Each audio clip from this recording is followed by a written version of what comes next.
I want you to go back to elementary school. You've had a long day at school and it's finally lunchtime. You bring out your lunchbox and you open it. There it is. Smell of a peanut butter and jelly sandwich. It is so simple, yet a staple in so many households across America and the whole world. It's easy to make, it does not go bad easily, and it tastes very good. The textures of a peanut butter and jelly go so well together. Today, I will show you how to make classic peanut butter and jelly like your parents used to make, but also alternative methods that lead to new flavors and textures.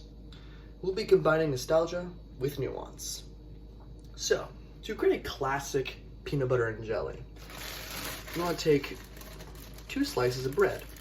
Today I'm going to be using potato bread, but you can use any type of bread you want.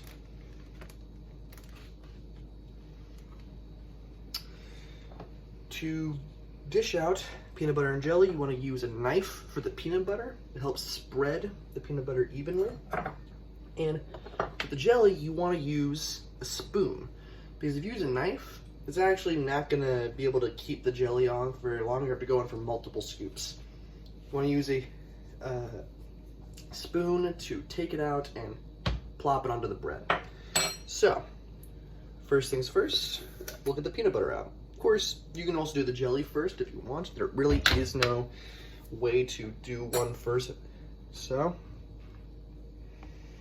you get a nice helping of peanut butter. You want a good amount. You want a lot of that texture in there.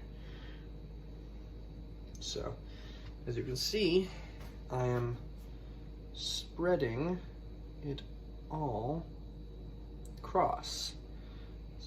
Get enough of that on there that you get a pretty nice coat.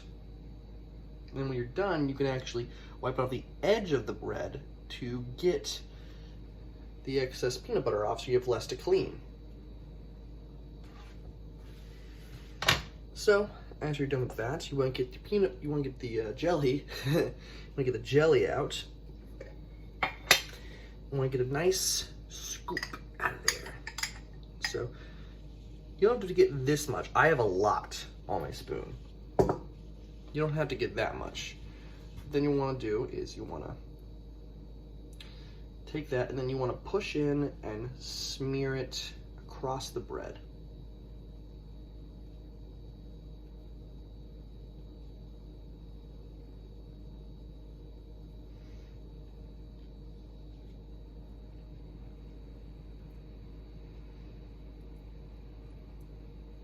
There you go. Once you're done with that, you want to take your knife and your spoon, you want to go wash them off. You want to go get enough of this gunk off that you don't have to really worry about getting a bunch of globs of peanut butter or jelly in the dishwasher when you later clean it. So, I'll go put these away real quick.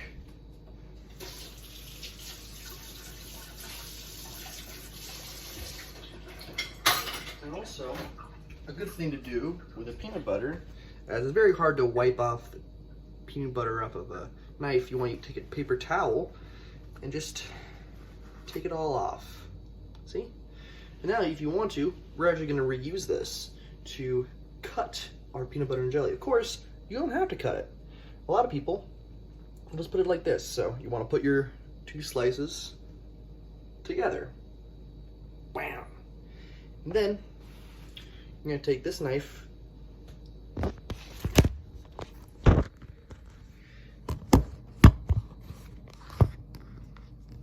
you're either going to want to cut it this way, so in the middle, or you can cut it this way to get that kind of classic elementary school vibe. But for our purposes today, we're going to go down the middle.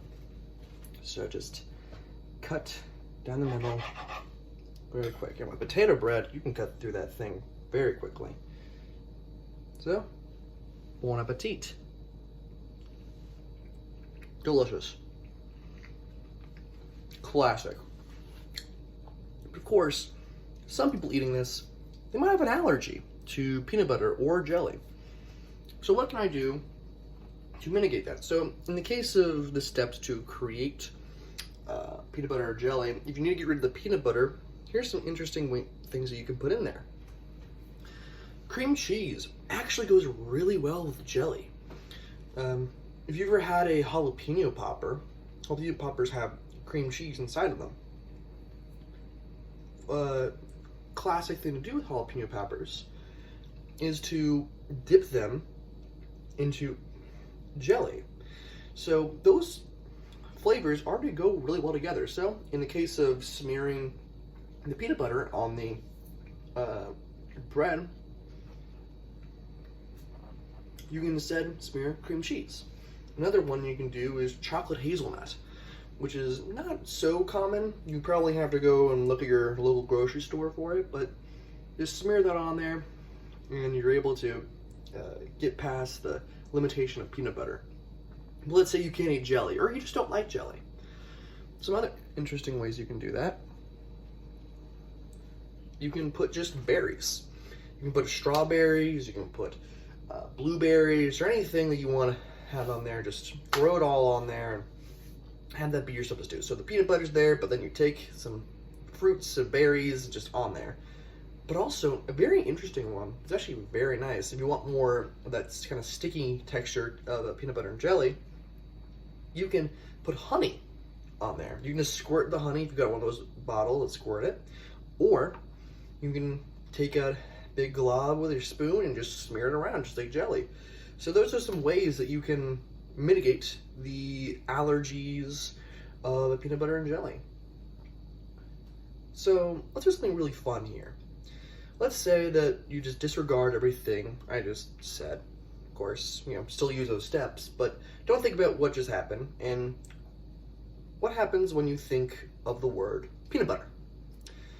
If your first instinct was just to think of jelly, then that's fine.